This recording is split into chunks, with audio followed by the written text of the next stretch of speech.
It's great to be here today with Henry Levak from Logitech, head of product in VC product, which obviously is why we're here today and so exciting, and the one and only Ilya Bukshteyn, who has been with Microsoft for more years than I care to count, looking at your LinkedIn profile, and you're the GM of Teams for Microsoft, and I think you're also known as Mr. Teams in our world. I think everybody knows of you.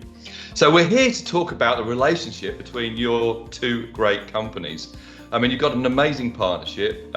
We've been talking before about how that started sort of many years ago, and I'm sure we'll touch on that later. But I'd like to go through that relationship, also look at some of the exciting new products that you've got coming down the road.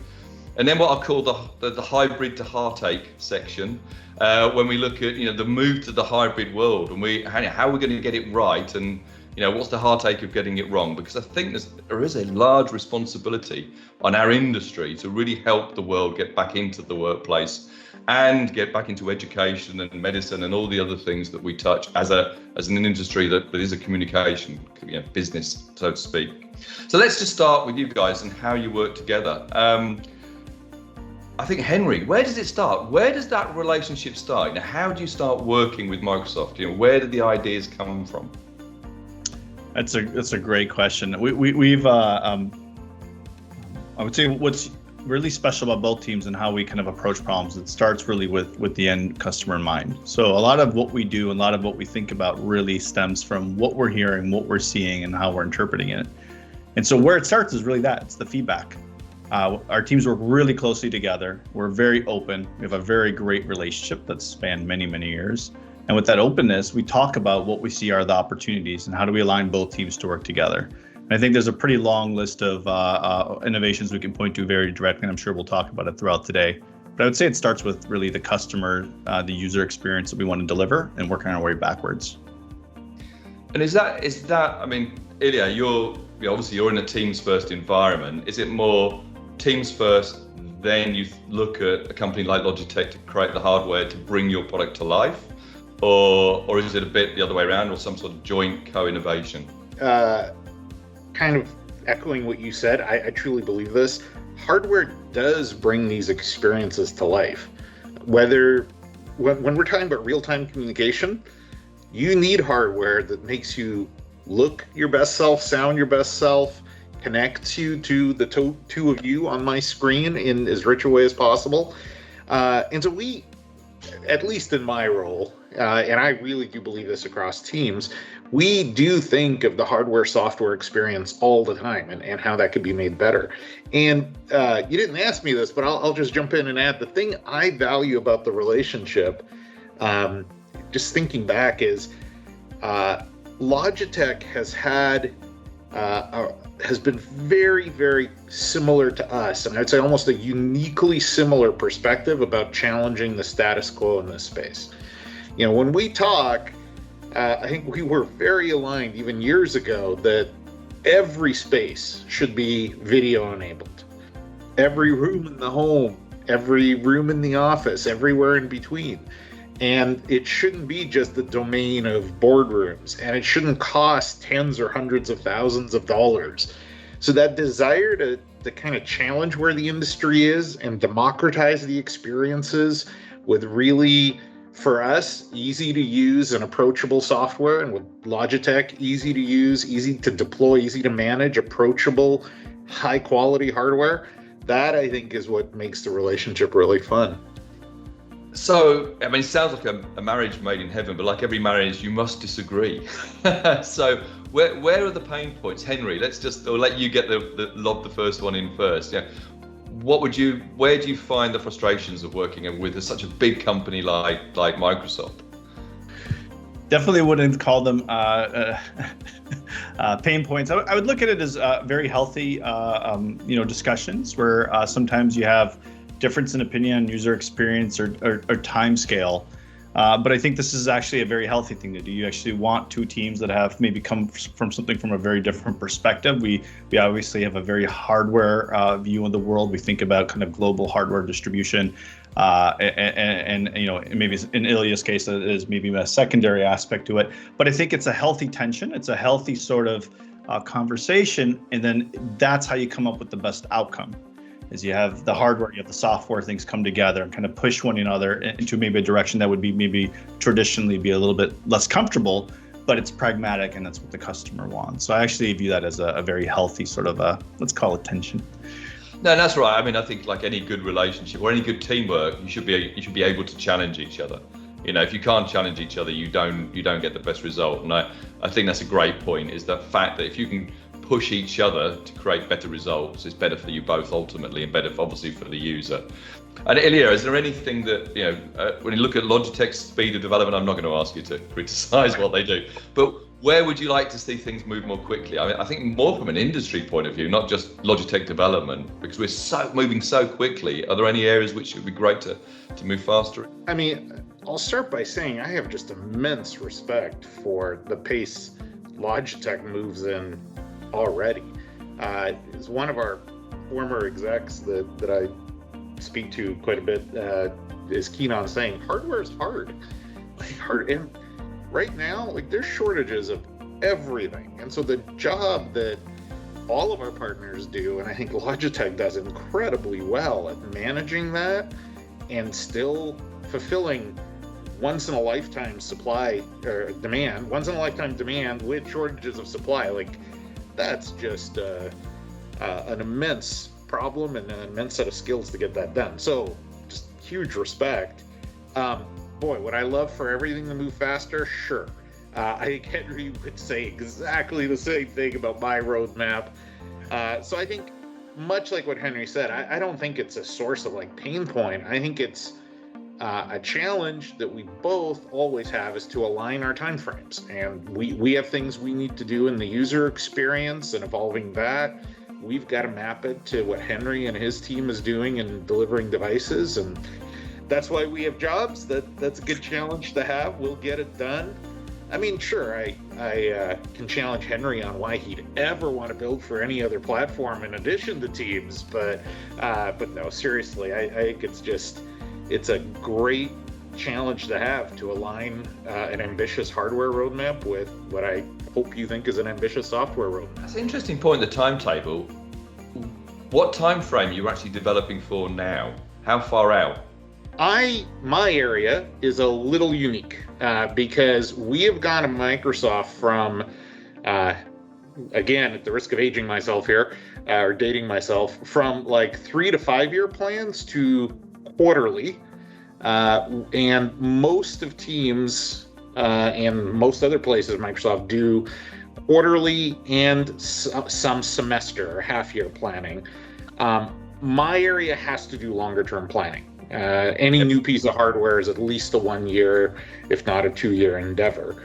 And so we absolutely do quarterly planning, and we tend to look out to kind of over a period of at least a year in advance.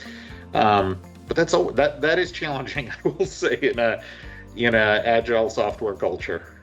And Henry, just so I was saying in that, Ilya, I mean, that to me, that's quick. I mean, the things that you're producing and the environment that you're producing, even a year or so is really quick, because there is so much involved in what you produce. I suppose, Henry, in that kind of ever increasing scale of evolution that Microsoft are producing, with Teams, is how far in front are you managing to kind of keep that radar pinging? It's interesting, and if anyone should get credit for the pace of innovation, I definitely think it's Microsoft. I think you made a joke earlier, Jon, about trying to keep up with waking up every morning, looking on Twitter, what the new thing is. I mean, that's true. It is the amount of pure innovation and value that Microsoft Teams is generating right now is just immense. And so we definitely have our work cut out for them. I would say what's unique about being more on the hardware side is there's these short-term quarterly deliverables that we have and we want to deliver, and largely influenced by customers. The other aspect that my team and I spend a lot of time on, and hopefully you see it come out of our products and over the last year or two, is really kind of a systems thinking approach, right? We don't think of ourselves as a camera company. We make amazing cameras, but we don't stop there.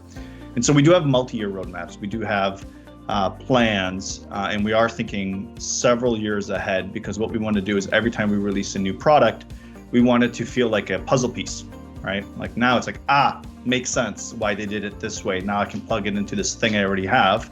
That way my ecosystem of devices in my room expands. I think a great example is Scribe, Logitech Scribe, which is what we announced last week. We'll talk more about it, but this has been in the works for a while, and the reason there are 3 USB-A ports on the back of our Rallybar Mini was in part because we knew this was coming and we wanted to be prepared for it.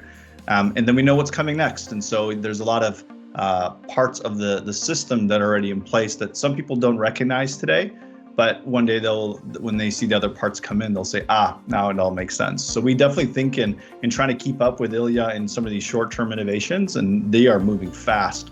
But we also have to plan 3 years ahead to know that, hey, in 3 years from now, here's what the room will look like, and here are all the cables and the connectors and how they all connect together. Well, like any puzzle, it's always good to get it done quickly. Sorry, Ilya. Oh, no, that's okay. But just while I got a chance with Henry, just tell us now where you're going to be in 3 years, and then we don't have to try and work it out as we go along. So Ilya and I have been working on this AI bot that just does the work for you. So what they're doing right now is they're training on everyone working within teams. That way, none of us have to work because AI will just do it for us. But perfect. Between us. I'm not actually here. Yeah, exactly. So sorry, Ilya, you wanted to say something. I just wanted to chime in that one of the things that has been just so cool to watch kind of from the side about Logitech is that system thinking, both in the technology and actually in the design language and in the marketing. So, one of the things that I wanted to give kudos on is if you look at the beautiful products behind Henry, if you were to line them all up, it's one family. And they clearly have a design language that is comfortable and consistent and modern. And that's true in the marketing materials that Logitech uses to market those. So it's been really cool to see that. Yeah, I couldn't agree more. I mean, I'm a great fan of Meetup, and you see how the Meetup form factor. I mean, people have copied that form factor the world over. I won't say the word copy, but that whole form factor has become a standard reference point. And now, I mean, a great sort of segue, thank you, Ilya, into the next thing I want to talk about, which is Teams Rooms on Android, which, Rallybar, and how that's developed. And the first question I've got to ask, and I'm going to ask you this, Ilya, is who came up with the name Teams Rooms on Android? It just trips off the tongue. I mean, I think it's a bit like calling a Ford Mustang a people mover on petrol engine. It just says what it does, I know, but it's not very sexy. Marketing is answer number one. I think for us, the main thing we are trying to communicate is that it's Teams Rooms. And it's a consistent, approachable experience. We have some customers that care a lot about the platform. So some customers are really keen on Windows. They know how to manage and update and configure and so forth Windows. And some customers are very keen for this category of stuff on Android and the kind of view that they have of that. And we wanted to say that we have Teams Rooms on both. And Logitech are fantastic in terms of supporting both. And so we enable that customer choice. So the naming, if anything, is optimized for choice, but I am just as happy if people kind of leave off the last part and it's just Teams Rooms. There's a great answer, politically correct. Actually, I think you've almost won me over on that one. So Henry, you've taken that great name and you've turned it into some awesome products. I remember the first time I think I met you in Newark. We had I don't know if you used the code names on this video, but you had some much sexier code names on these two products. And I remember you taking out this flight case and showing me the kind of first samples, and that's turned into the products now. Just introduce us to these wonderful products. Definitely. So the code name for Rallybar was Kong, but the marketing name is Rallybar, and it's part of our Rally family. So for small rooms, we have Rallybar Mini. For mid-sized rooms, we have Rallybar, and for large, of course, we have Rally Plus. So it's a Rally family of products, and as Ilya kindly said, when you put them together, it looks like a family of products. They just look like they belong in every aspect, from from the materials to the form factors to the sizes. And John, I would say, yeah, what you said earlier regarding Meetup being a big inflection point for the industry and how people thought about these devices. Meetup largely influenced Rallybar Mini and Rallybar in its pursuit for simplicity. And there's nothing simpler than a simple object that kind of has everything put into it, audio, video. What's unique about our family of products is not just they're really beautiful bars, but they support two modes. To Ilya's point, provide the ultimate choice. Years ago, as part of our multi-year strategy, we bet big and said we believe this appliance Android experience is going to be big because it solves a ton of problems. It's less things, less boxes, less cables, less things that can go wrong, less things to procure, and less things to manage. And so we said we want to go big and we want to bet on this appliance Android experience, but we also recognize the value that the Windows ecosystems bring, the amazing experience that Teams on Windows already delivers and will deliver if you look at their multi-year roadmap. And so what we wanted to do is not make our customers decide between the two worlds. We said, hey, we have one device that will support either world. And the nice thing is they move back and forth. So if you started in one world and wanted to move to another, it's literally just switching a cable. And then when you see a new feature, there's a lot of AI innovation on the Teams on Windows in particular that I'm really excited about that I've seen recently. If you want that, you can switch back and you don't have to rip and replace your whole room. So it's a portfolio that scales from small to very large rooms. And it lets you choose between the Windows and Android platforms, and it lets you go back and forth. So it's kind of like the best of both worlds, super scalable and very flexible. I mean, you touched on the AI element, and that to me is something that we've if you look at where we were 7 years ago at ISE when we first started talking about Rigel, and we were talking about that before, I kind of feel on the same point now on AI. You kind of know it's going to be the right direction to go in, but where's it going to lead? Where's it going to end up? I mean, Ilya, what's your dream about AI and how that's going to influence the meeting space? I think at a high level, what we want is to have the intelligence in the hardware, the system, the cloud, blur all the lines between physical location. I think what we've seen through the pandemic and now beyond the pandemic is that the world becomes, we use the term hybrid, but really extremely fluid in terms of where people are, but with a consistent need for wherever I join from, I want to feel equal. That was not the case pre-pandemic. Let's be honest. If you were joining a key meeting remotely, you probably were sort of forgotten about. The discussion was in the room, your face was covered up with content on the front of the room screen, and you felt just sort of lucky to be able to join in. And that's not the case. Our top decision makers in a meeting are joining remotely, and that's going to continue to be true. So our focus is on building that equality and helping people feel like they're the best selves. And actually, we're very conscious of the flipping of that dynamic, where when people come back to offices, it's going to be, I believe, to see other people. Like, there's no point in me coming back to sit at my desk. I've got a great desk. Why sit at a smaller desk with, maybe a smaller monitor? I'm going to come back to see my coworkers. It's going to be in meeting rooms. Yeah. But then, if by being in a meeting room, I'm a dot at the end of a table because that's what the video provides, and nobody knows who I am because I'm not recognized, our concern is people are going to sort of turn around and go home, and we're not going to get that connection that everyone's craving for. So that's a long setup to say, I think AI is absolutely key to helping people be their best self regardless of location. If I'm in a room, we should be able to not have to go around the table and introduce ourselves. We should know who is there, put that information into Teams. We should be able to know who said what. We should be able to give everyone their own video real estate and their own transcript real estate and their own action items and notes.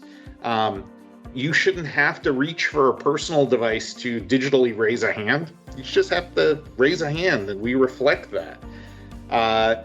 When you're remote, you frankly shouldn't worry about if your wife, or in my case, any minute now, my mother-in-law walks in behind you and says something, because we know your voice, and we should be smart enough, in the combination of hardware and software, to only let your voice through into the meeting and give you that confidence.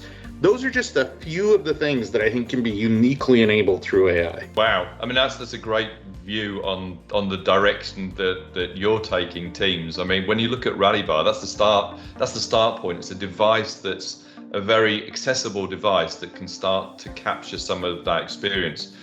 Yeah, Henry, how many things can you do? Where are we? How far down that journey of the vision that Ilya's just given us are you? We've made some really exciting progress already, and it's interesting to see and kind of reflect, over the last few years how the word AI went from being a buzzword to something that people use AI less and less because they're actually calling out features and capabilities because it's just part of it. And when I look over the next few years, where this is at now, where it's going, it's amazing. I think AI is going to, not just the buzzword, it's going to really level the playing field, and we're seeing that today. And I'll give you a few really good examples. A lot of the noise suppression, everything that we're doing in Rallybar Mini, that's all machine learning based noise suppression. It allows people on the far end to hear what's happening in the room at much farther distances. The Logitech Scribe that we announced last week, that is all built-in compute that lets you do real-time keystone correcting and just making the image of that whiteboard available to the far end participant even better than if you're in the room. Because now if you're on the far end, you can see through the person that's drawing on the whiteboard instead of saying, hey, Ilya, can you move out of the way? I don't see the thing that you're writing. One of the puzzle pieces that we've put into our Rallybar Mini products that we haven't talked too much about publicly is our AI viewfinder. So we actually have 2 cameras built into Rallybar Mini and Rallybar, and we've told the world that it's about framing and people count, which it is. But we're actively we'll be talking about this publicly pretty soon around Right Side 2, which will use 2 cameras at the same time to capture the room and also the speaker in the room at the same time. So imagine an experience where the main camera, which in case of Rallybar is an optical camera, zooms in on where the active speaker is, gives you this amazing lossless 1080p experience from Teams. And then you're still providing the context to the room with the secondary camera in the room, but capturing all the meeting participants, and it's kind of captured into one stream in a nice, elegant way. So again, think about those puzzle pieces and how we think about where things are going. We're going to be using AI to solve some of the problems that Ilya is talking about. Looking ahead a couple of years, we definitely view the world as a multi-camera solution. We're far from done by putting more cameras in rooms. It's not just Scribe and the 2 cameras in the front of the room. You'll see more and more and more. And AI, what it's going to do is going to make, even though you're adding complexity in terms of number of components in the room, way easier, because it's going to automate the switching, the pickup, the noise suppression. All this stuff's going to get automated. And again, the word AI will stop being used because it'll just be part of Teams, and it'll just be the Teams experience. Here's the analogy on that, by the way. We hear about meeting fatigue. What you don't hear people talking about is Mad Men fatigue or favorite TV show fatigue. People don't really binge on those shows and don't get fatigued. Why? Because there's a director for those TV shows that is changing the visuals to make it engaging with multiple cameras. We can do that, or we can't do it today, to be totally direct. We think we can do it. So the future, the vision is when you have multiple cameras, we should be able to give a cinematic virtual director view that lowers the mental exhaustion of staring at 2 flat, or in my case, 2 today with you, but staring at sort of flat 2-dimensional images by varying the angles, shots, zoom, panning, etc., to make the meeting more engaging and again lower the mental processing needed to stay engaged. And that we think is possible with AI, with multiple cameras, and something we're very excited about down the road. And it's a great term from, I think, Scott Walton from Logitech came up with, which is better than being there. And I love that. I love that concept, because actually, if you think, you use the football. I mean, my soccer team's playing at the moment, and they've gone into extra time, and I have no idea what the score is. But I was watching it before this, and actually, it's quite a good experience. Big screen and everything else. If you're in the stadium, you get quite a narrow view. So with electronics, you can actually give people a much stronger view of what's happening. So better than being there is something I think you're describing, using the technology to give you a much better view of what's happening. I mean, as much as it's better than being there if you have really great technology, there's nothing really better than being with other people to share and experience. So we're moving, and there's a lot of the world still under a lot of pressure around COVID, but we're now thinking about what does the hybrid workplace of the future look like. I kind of there's so many different normals. I'm now onto the future normal, whatever's next. Where we are now is a very democratized view of meetings, where actually people are all on one level because most people are separate. And I think you touched on it, Ilya, earlier, which is we all remember as soon as you get a group of people in one place and external participants, that equality, that democratization goes out the window, because the people that are together are the ones that win. You've touched on some of it. I mean, one of the things I would like to look at is I've seen a lot of information going out this week on a projected type environment with large walls. I thought we'd gone away from that many years ago, projectors, but that large pane of glass, I'd love to hear from both of you how you feel from a team's perspective that's going to work, and how that fits into your technology roadmap, Henry. Well, we've been talking about kind of the vision of the future, and I think Microsoft and Ilya and team did a really great job visualizing and capturing, I think, a lot of the key pain points. And I think a lot of it spoke to breaking down the barriers and giving the hybrid or the remote participants, whether they're at home or on the beach, giving them a level playing field. And so what you're seeing there is multiple cameras with AI capturing everything so that foreign participants feel like they're part of the conversation. I think that's completely in line with everything we're doing. I would say, while it was a little premature to show Scribe in that video, I would say definitely, products like that would coexist in that sort of environments where the people in the room, that when they start collaborating with each other, because there's something special about being in the room at the same time, having all that available to foreign participants. So I think from an alignment perspective, you're going to see a lot more Logitech products in those type of videos, because philosophically we're completely aligned on what we need to focus on and where the improvements can be, definitely. And Ilya, do you think that kind of resonates with where you see it going? Oh, for sure. I think it's a very broad area. So we are working with companies on everything from furniture to physical layout to the display technologies. Some of the things you saw us kind of highlight in that room is a very basic change of people in the room facing each other to people in the room facing the remote participants. I'm not trying to claim that's unique in the industry, that's been around before. It just used to be the domain of multi-$100,000 rooms, and now we think that's something that could be set up as any team's room. So the physical configuration, so the people in the room feel equal to people remotely and vice versa, showing a lot more information. So this we do think is somewhat unique. In the telepresence world, no matter how many screens you had, it was screen share and video. And I think one of the things we've seen through the pandemic is, chat is not actually disruptive. It's really useful. Chat, in meetings for us has become as rich a discussion medium as the verbal communication. So what do you do when you're in a room? Is everyone expected to keep a laptop lid open and look here and look at the screen? We think we should put up the chat stream on the front of room display. If you give us that surface area, you can still use your Teams mobile companion to participate in the chat, but just having everyone see it makes that more equal. Having everyone see the transcript of who said what. Having potentially the agenda so that we don't go wandering off talking about hockey teams and soccer teams and whatever interests us. Having automatically captured action items with people's names assigned to them throughout the meeting, so you don't have someone, writing on a parking lot and have the meeting do that themselves. So we think there's so much more richness now around these digital meetings that the more surface area we have, the more of that we can put up. And even though it looked like we might have been over fixated on projectors, that's not, for us, is just what are ways to get more surface area? Some of these projectors are very cool in terms of, by the way, not having borders. So, having the new pixel matching technology, so it's borderless.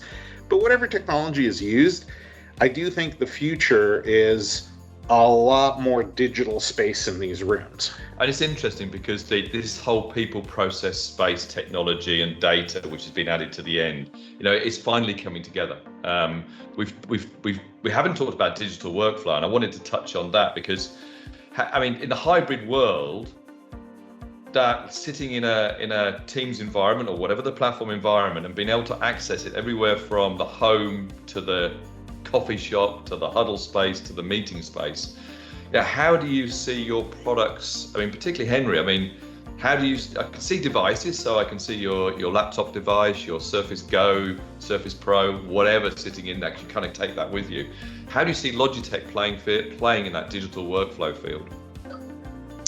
It's interesting. You referenced something Scott said earlier, which is the better than being there experience. The other thing Scott often says is we're not in just the video conferencing business. We're in the meetings business, and so we definitely think of ourselves as Logitech as enabling productivity and collaboration everywhere you are.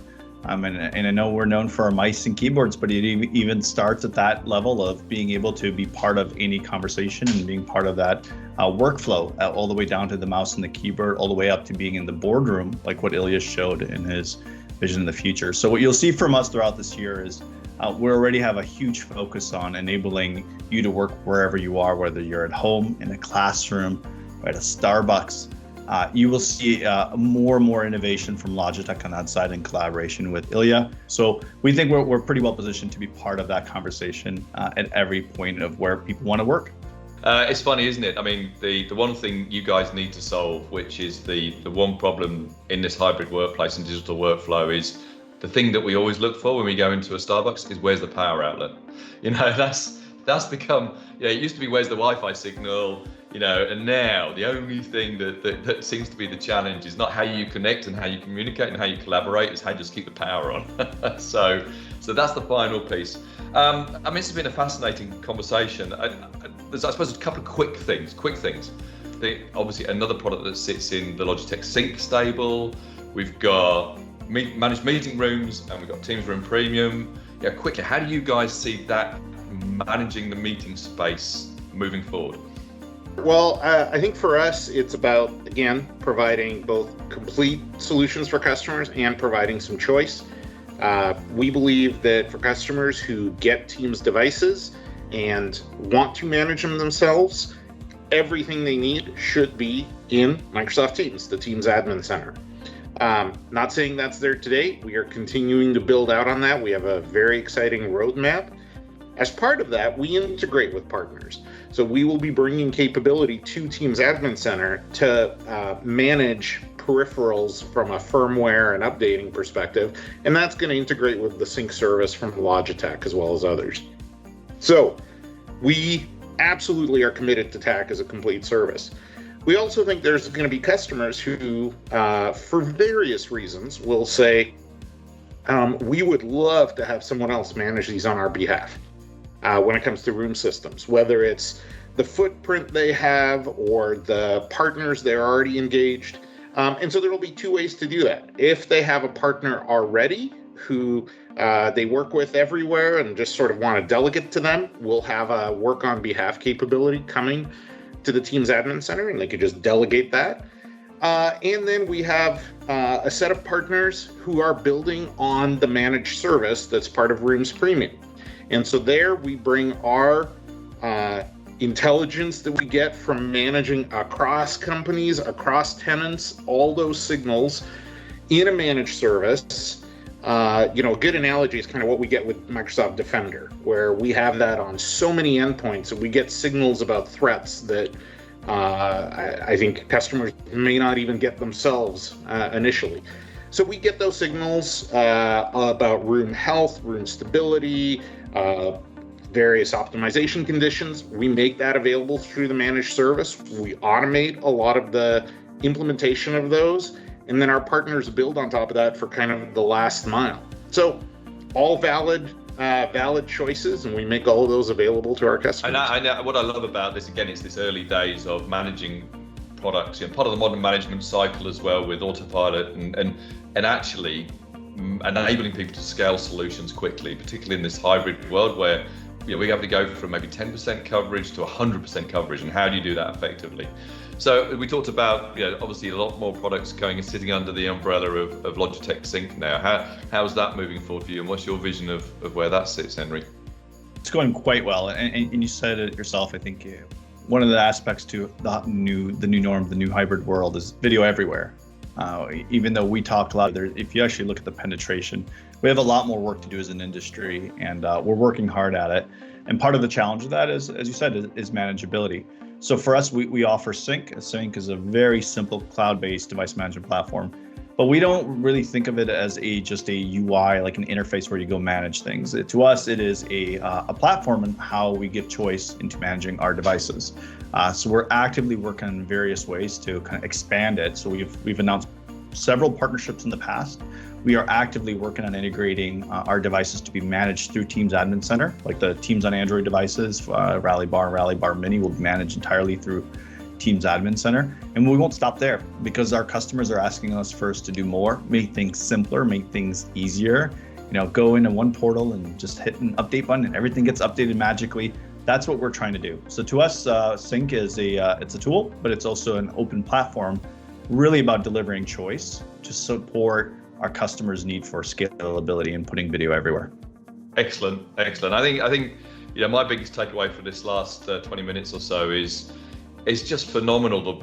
Not only how far you guys have driven this marketplace, and it is fundamental, the change that we've seen in the last 5 years. And I know we've talked about this before, but I don't think the pandemic could have been coped with without the work that people like you have done. It's having the platform to communicate on and the products to access that platform. 10 years ago, I can't imagine what the last year and a half would have been like. But what's fundamentally exciting is where it's going. This isn't going to slow down, and you're describing between your future of platform and product that's actually going to continue to develop. And it seems to me that it's gaining more momentum. I think COVID's just given it a big shove, both in terms of user adoption and in terms of the requirement for Ilya, for you to develop, and for Henry, for you to keep up with that development cycle. So it's exciting times.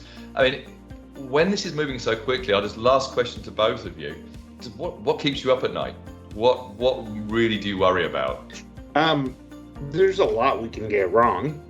In terms of what I worry about, it really is that basic of, can we move quickly enough and do the right things to enable that hybrid world? So we're living through a giant social experiment. I don't think anyone really knows what is going to happen, all the way from macroeconomics to how world health is going to evolve to how work is going to evolve.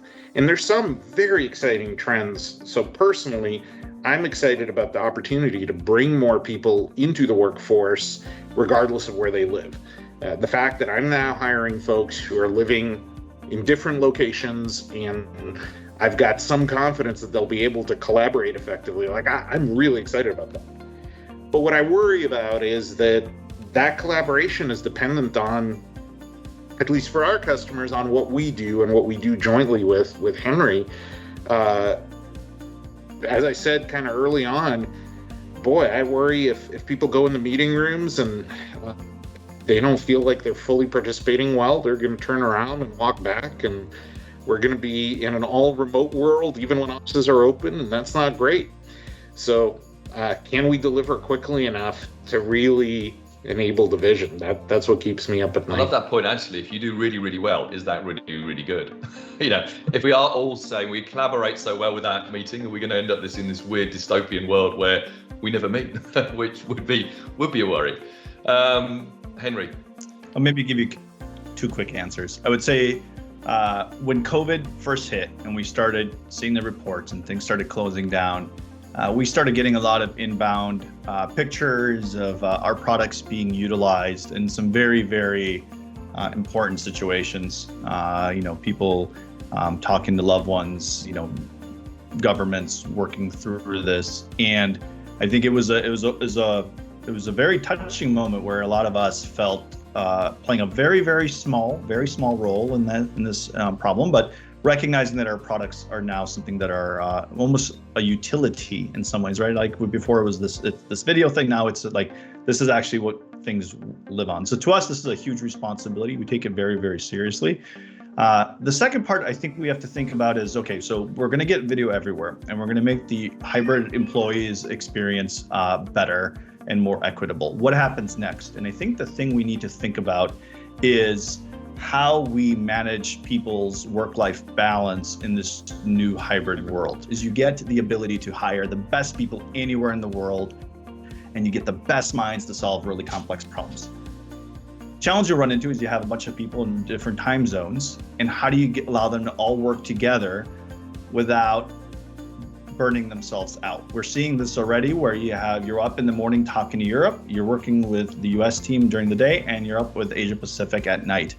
And what we have to do as an industry is focus on creating asynchronous meeting experiences. And I think Ilya touched on a lot of those things, which is like action items, but you can't be in every meeting everywhere, right? But you want to hire those people and give them flexibility in where they want to be. So we have to build tools that will allow folks that can maybe not be on that call to feel like they were part of the conversation and not have to rewatch the whole thing. So action items, whiteboard content, kind of the inflection points, decision points, who was part and what was said and who agreed to what.